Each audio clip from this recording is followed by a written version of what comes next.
Preston will echo this point here in a second. I feel like the Steam frame probably dumped a lot of cold water on a lot of these like standalone high-res PCVR headsets. Now, the Steam frame does not have the micro OLED screens like a lot of these headsets that we've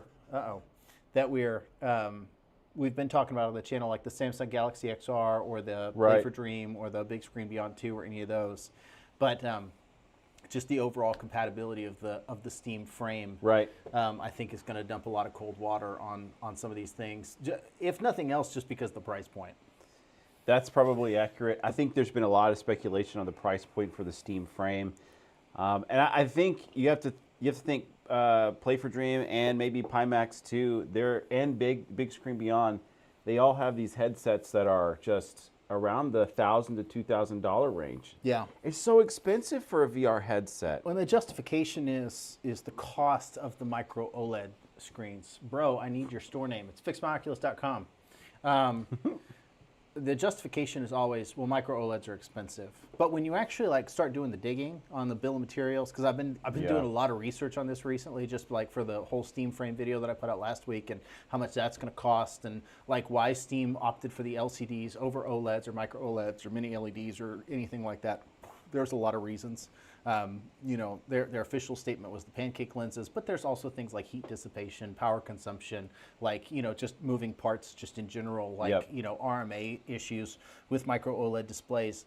But the big thing that you hear from companies like Play for Dream or like Big Screen or like Shiftall or Samsung, is well, it's expensive because you're paying for the screens. And that is not necessarily true. Build of materials, the bill of materials. The bill of materials. There's that exhaustion coming in again. Bill of materials, like total cost of the screens is only about twice as much as the LCD screen equivalent. So an LCD screen, like the 2160 by 2160 that you're seeing in the Steam frame, like those are gonna be OEM priced like between like $130 to $150 roundabout. The Sony screens, like per screen, is about like $450 a screen, and that's the top end. That's like, what's in the Pimax, and that's what's in the Apple Vision Pro. The new Pimax Dream Air SE and the Pimax Crystal Super with that like new engine that's not been released yet. That's right. And then the Apple Vision Pro all have the Sony like 8K micro OLED displays. That's the top end as far as like what we've seen in VR headsets. Those are $450 a piece.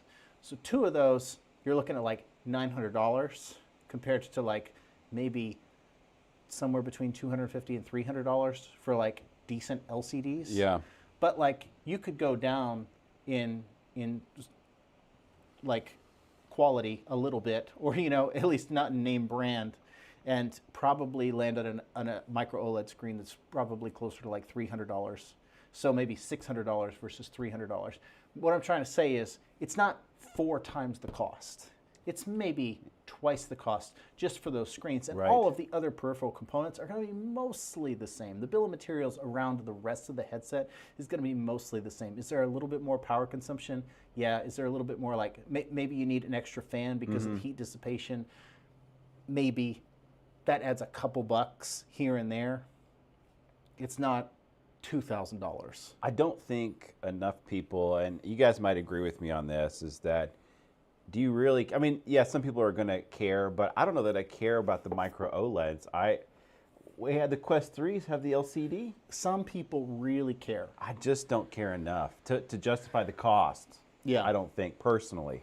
I think I see it in the comments a lot. It is really one of those, I think people really want it, but I guess I'm going to be really totally honest with you guys. Tell them, Dan. I think people really want it, and I really want to do a video on this. I think this will probably be a December or a January video. I think people really want it because they've kind of been told that that's what they want. Like, that's the ideal, and it's like telling somebody like, yo, you need racing tires on your car, or you need the luxury leather, and it's like, do you though? Is it that much better? How much quality of life does it really add? I mean, like, if you can afford it and you really want it, like maybe. Yep. But do you need do you need that? Would you appreciate it? Does it make that much of a difference? It doesn't make. Does it make 4 times the cost difference? I don't think it makes 4 times the cost difference, and I think a lot of it is kind of tech propaganda in a way. That's how the industry is with just PCs. I think I did a short yesterday on the FMO Gaming channel, and I was talking about what the minimum spec requirements are for Steam VR. Yeah. And it's like, yeah, you can play, 1060. you can play VR in the 1060. I don't know that I would actually recommend it, but you could get away. You could play Beat Saber, you could play Job Simulator, but I think every year it's like a new thing comes out, and it's like, well, I gotta have that thing. It's like you don't have to have it. Yeah. What we ran on a 1080 Ti, that was the GOAT for a long time. Then the 3060 Ti came out, and that's been a GOAT too. So it's been those 2 cards still perform very well, and I don't know that I really can't justify the price costs on the. Is that the same On a price 5080? on the 5080? Yeah. Or 5090? That's 5090? crazy. Yeah. That's just a crazy. You don't want to spend $2,000 on a No, card? not to go have some fun playing after I get done working. Yeah, it really a lot. I think of what we deal with in tech is kind of snobbery. You know, it's a little bit of keeping up with the Joneses. It's a little bit of propaganda. Like the companies that are making the stuff, whether that's NVIDIA with the chips and the cards, or whether whoever it is, Meta, or whoever it is, like they financially benefit from you thinking that OLEDs are going to be better. Like Samsung benefits if you think that OLEDs are the optimal experience and you can't live without it.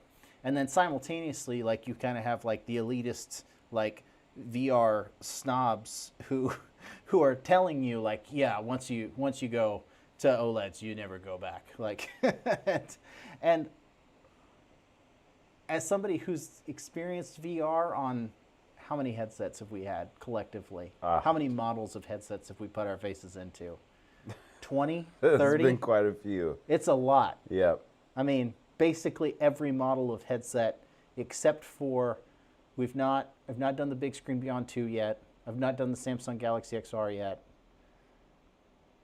We've done almost all the HTCs, All the Quests. HTCs, all the Quests. None of the top end. Apple Vision Pro. Yeah, we did the Apple. Yep.